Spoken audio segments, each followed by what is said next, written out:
Hello friends, कैसे हैं आप सब। दोस्तों, आज मैं एक बहुत ही डायनेमिक टॉपिक लेके आया हूं। इसके बारे में थोड़ी डिटेल से मैप के साथ जानेंगे और साथ ही साथ मैं आपको कोशिश करूंगा कि जितने भी क्वेश्चन इससे पूछे जाएंगे जो जीके जीएस के दृष्टि से बहुत ही ज़्यादा ज़रूरी हैं, क्योंकि करंट में न्यूज़ चल रहा है। तो जितने भी एग्ज़ाम होंगे आपके, एंट्रेंस जितने भी होंगे, सब में घुमा फिरा के ऑल अराउंड क्वेश्चन एक एटलीस्ट निकल के आएगा। और ये वीडियो बहुत ही छोटा होने वाला है, तो सब कुछ इसमें इन्फॉर्मेटिव रहेगा। तो चलिए शुरू करते हैं। इंडिया चाइना में बॉर्डर डिस्प्यूट हो गया है, तो सब चीज़ें हम लोग देखेंगे। काफ़ी दिनों से विवाद भी चला आ रहा है और आज 8वीं 9वीं राउंड की बैठक भी समाप्त हुई है। कोशिश किया जा रहा है कि इसे शांतिपूर्ण तरीके से सुलझा दिया जाए। दोनों देशों ने अपनी आर्मी को तीनों सेक्टर में लगा दिया है। 3 सेक्टर हैं जिसमें डिस्प्यूट है, ठीक है। तो पहले भी वॉर एक बार हो चुका है 1962 में, 1962 में। तो आपको ये याद रखना चाहिए। सारी इन्फॉर्मेशन हम लोग देखेंगे। अगर आपको इसकी पीडीएफ चाहिए तो डिस्क्रिप्शन में टेलीग्राम का लिंक है, वहां से ज्वाइन करके और डाउनलोड कर सकते हैं। सारी पीडीएफ आज भेजी भी जाएंगी, तो कॉन्शियस रहें और टेलीग्राम जरूर ज्वाइन करें। इंडिया 7th लार्जेस्ट कंट्री है एरिया वाइज। प्लीज़ अगर आप हिंदी वाले हैं तो नोट कर सकते हैं। एरिया वाइज मतलब कि इनकी जो ज़मीन है उसी वाइज ये इंडिया 7th कंट्री पे है, लेकिन चाइना जो है 3rd लार्जेस्ट है। नेक्स्ट चीज़ है, सबसे दुनिया में सबसे बड़ा देश है रसिया, उसके बाद है कनाडा, फिर आता है चाइना। पॉपुलेशन वाइज बात करें तो आपको पता ही है, चाइना 1 है, इंडिया 2 है, ठीक है। आर्मी वाइज भी बात करें तो इंडिया चाइना से बहुत ज़्यादा पीछे नहीं है। और भी न्यूक्लियर, दोनों देशों के पास न्यूक्लियर वॉरफेयर है, न्यूक्लियर वॉरहेड है। न्यूक्लियर अगर अटैक होता है तो बहुत मुश्किल हो जाएगा चाइनीज़ गवर्नमेंट के लिए। साथ ही साथ मैं बता दूं, भारत अब 1962 का भारत रहा नहीं, ठीक है। और बीच में भी 1962 के बाद कई बार छिटपुट लड़ाइयाँ हुई हैं जिसमें चाइनीज़ को मुंह की खानी पड़ी है। तो हमारे हौसले बुलंद हैं, हमारी सरकार हमारे साथ है। तो आइए सारी इन्फॉर्मेशन देखते हैं और मैप के थ्रू समझते हैं। मैकमोहन लाइन इंडिया और चाइना के बीच में नॉर्थ ईस्टर्न रीजन जो है, आपको मैं मैप में आपको दिखा रहा हूँ। ये देखिए, ये नॉर्थ ईस्टर्न रीजन जो है, इसी में मैकमोहन लाइन को ड्रॉ किया गया था। इसका भी मैंने मैप रखा है। इंडिया और चाइना के बीच के बाउंड्री को कहते हैं line of actual control.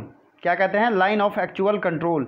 LOC कहते हैं पाकिस्तान के बाउंड्री के, और LAC कहते हैं चाइनीज़ बाउंड्री को। यहाँ के अक्साई चीन जिसे कहा जाता है, जिसे चाइनीज़ ने हड़प लिया है, ठीक है। तो हम लोग सारी इन्फॉर्मेशन एक एक करके देखेंगे। मैकमोहन लाइन किस देश के बीच में है? तो ये है इंडिया चाइना के बीच में। इसी तरीके से और भी लाइन है, जैसे डूरंड लाइन, तो ये पाकिस्तान अफगानिस्तान के बीच में है। बहुत सारी हैं। Red Cliff line India Pakistan के बीच में है।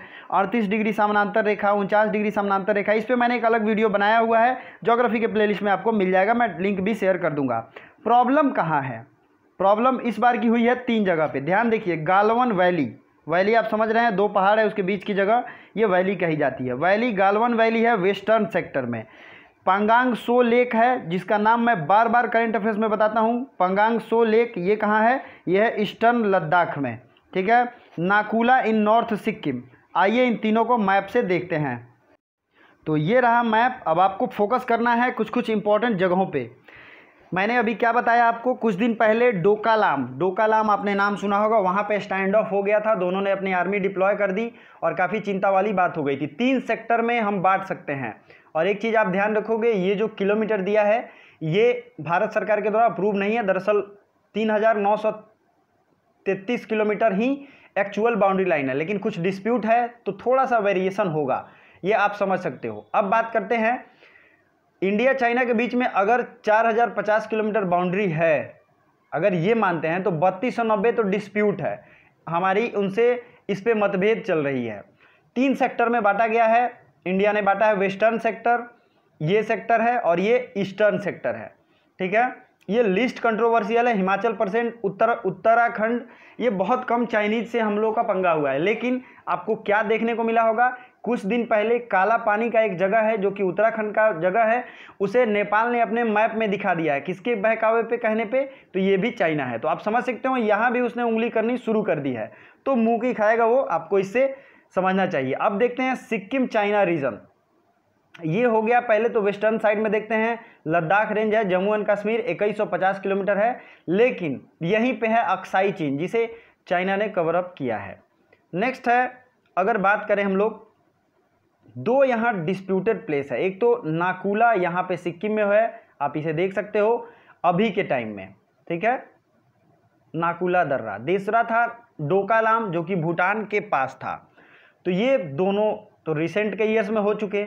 और मैंने गालवन वैली की बात की थी, वो भी डिस्प्यूटेड अभी चल रहा है। तो 3 है, गालवन वैली, पंगांग सो लेक और नाकुला। तीनों का नाम याद रखिएगा क्योंकि न्यूज़ में है तो बहुत ज़्यादा संभावना है क्वेश्चन पूछा जाएगा। साथ ही साथ मैप से रिलेटेड सवाल पूछे जाते हैं आजकल के सभी एग्जाम्स में। तो आपको मैप मैं अभी याद करा दूंगा, आपको याद रखना है किसकी बाउंड्री किससे लगती है। ठीक है, कितनी बाउंड्री लगती है एनसीईआरटी के अनुसार से 3933 किलोमीटर। और इसके हिसाब से अगर बात करोगे तो इसमें थोड़ा सा ज़्यादा है क्योंकि इसने डिस्प्यूटेड एरिया को इंक्लूड कर दिया है।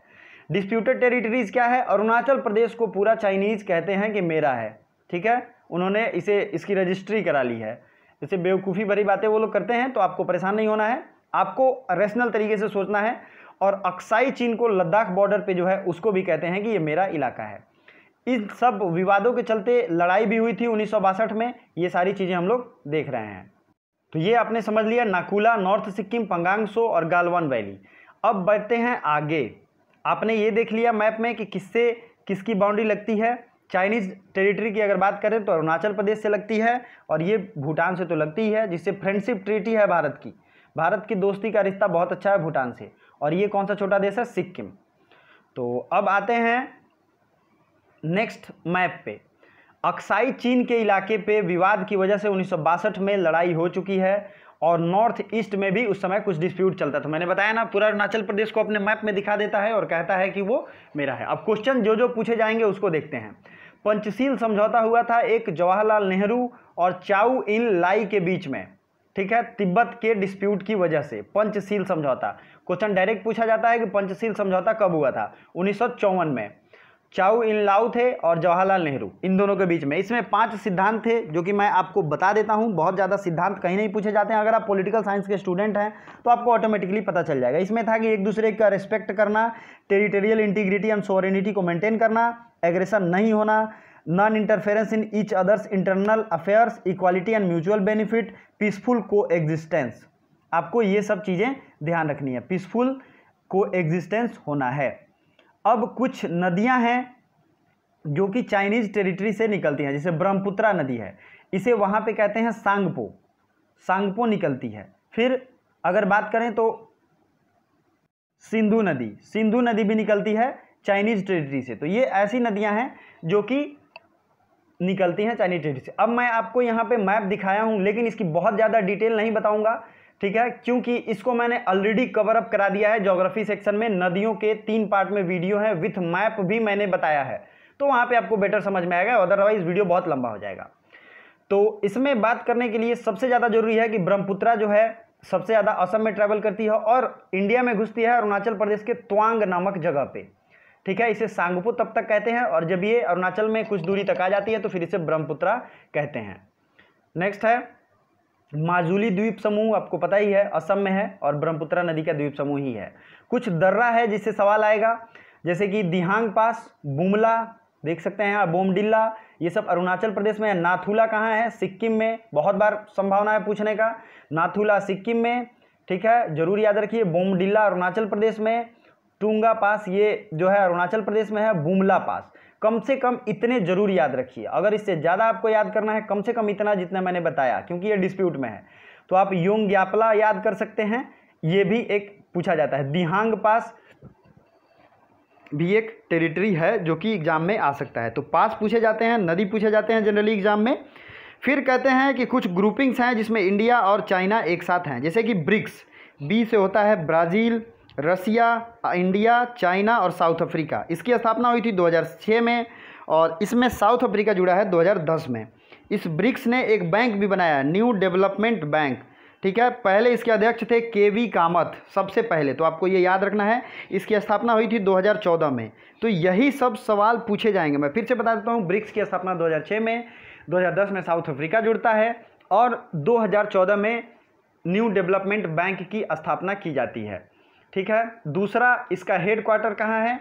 बैंक AIIB, इसका भी हेड क्वार्टर है बीजिंग में, जिस तरीके से न्यू डेवलपमेंट बैंक का हेड क्वार्टर है। AIIB का हेड क्वार्टर है एशियन इंफ्रास्ट्रक्चर डेवलपमेंट बैंक, इसका भी है बीजिंग में।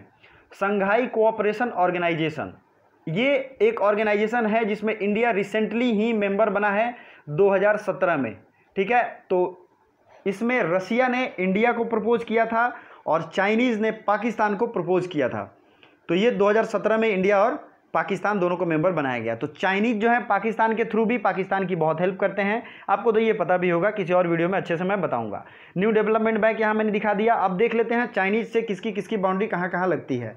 ये आपने देखा था लद्दाख लगती है, हिमाचल प्रदेश, उत्तराखंड, ये वेस्टर्न सेक्टर है और ये ईस्टर्न सेक्टर है। सिक्किम लगती है भूटान से, नेपाल से और चाइना से, ट्राई जंक्शन पे है। ठीक है दोस्तों, नाकुला पास यहीं पे है डिस्प्यूटेड, गालवम वैली भी यहीं पे है। नेक्स्ट है अरुणाचल प्रदेश।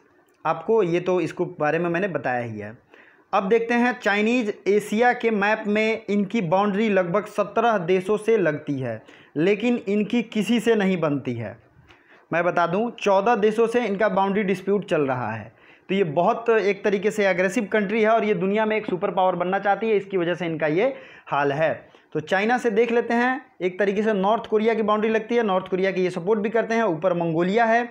और अगर बात करें तो भारत की बाउंड्री तो दिखाई दी मैंने, किर्गिस्तान भी लगता है और ताजिकिस्तान भी लगता है, कजाकिस्तान भी लगता है।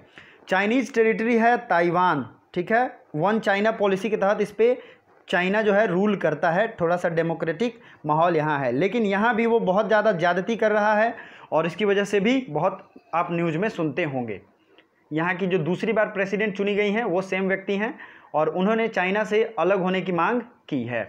फिर बात करते हैं, आप यहाँ देख सकते हैं भूटान तो लगती ही है, म्यांमार भी लगता है, वियतनाम भी लगता है और ये साउथ चाइना का सी पे सबसे ज़्यादा ये हक जताता है। तो साउथ चाइना से रिलेटेड बहुत ज़्यादा सवाल पूछे जाते हैं। फिलीपींस और 2 आइलैंड है,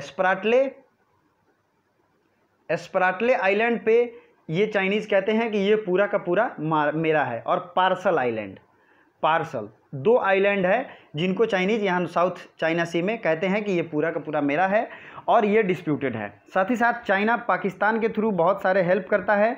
अगर चाइना पाकिस्तान इकोनॉमिक कॉरिडोर की बात करें तो वो एक ऐसा इकोनॉमिक कॉरिडोर बना रहा है जो कि POK से होके जा रहा है। ये देखिए POK से गुजर रहा है। ठीक है, तो ये बहुत बड़ा इंट्रूजन है भारत के मामले से। POK वो है जिसने पाकिस्तान ने ज़बरदस्ती कब्जा करके रखा है और ये ग्वादर पोर्ट तक इसने अपना सिस्टम फैला दिया है। नेक्स्ट, लेकिन इसका तोड़ ईरान में हमने एक पोर्ट बना दिया है अपना। ठीक है, ईरान के उस पोर्ट का नाम आपको ज़रूर याद होना चाहिए, पता हो तो कमेंट बॉक्स में कमेंट जरूर करिए। एक और पॉलिसी है चाइनीज़ की स्ट्रिंग ऑफ पर्ल्स, जिसमें इंडिया को चारों तरफ से घेरने की बात की गई थी। हर जगह पोर्ट लेके कुछ कुछ लीज दे के इंडिया को चारों तरफ से, लेकिन इस पॉलिसी को इंडिया ने फेल कर दिया है। तो आपको खुशी की बात है कि इंडिया अब किसी भी मामले में जवाब देने में सक्षम है। तो ये रही थी इन्फॉर्मेशन लिटिल सी। अगर इससे ज़्यादा इन्फॉर्मेशन आप लोगों को चाहिए तो मैं ज़रूर दूंगा। GK GS के इंपॉर्टेंस से इतना बहुत है, इससे ज़्यादा सवाल नहीं आने चाहिए और मैं आपको अपडेट करता रहूँगा। मेरे चैनल को सब्सक्राइब जरूर कर लीजिए और बेल आइकन को भी दबा दीजिए। साथ ही साथ ये वीडियो दोस्तों में भी शेयर कीजिए। Thank you so much.